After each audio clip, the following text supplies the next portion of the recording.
plank can be a fantastic way to build core strength and stability.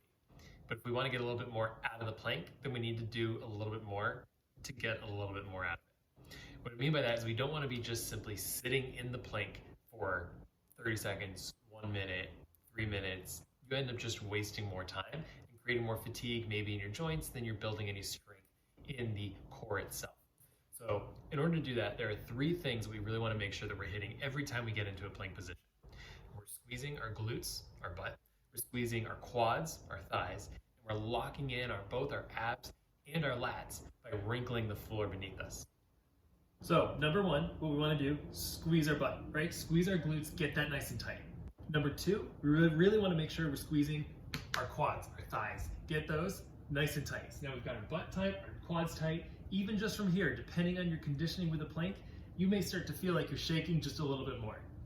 And number 3, now that we've squeezed our butt, we've squeezed our thighs, we've got our quads and our glutes locked in, we want to start to wrinkle the floor beneath us. The way we're going to do that is we're going to pull our elbows towards our toes, like we're wrinkling the floor. If you're doing this just right, you're really engaging everything you've got, you're going to start to shake immediately.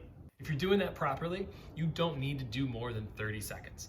And one note on pulling in our elbows to wrinkle the floor beneath us, we're not dragging our elbows down on the ground. We're not trying to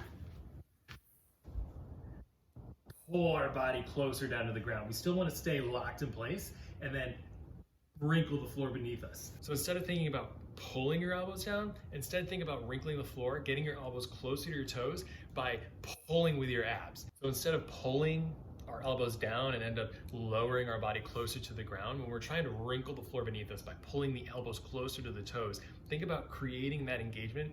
Think about wrinkling the floor by pulling the abs in order to wrinkle the floor from the elbows. And that's how you make your plank better in 3 easy, simple steps.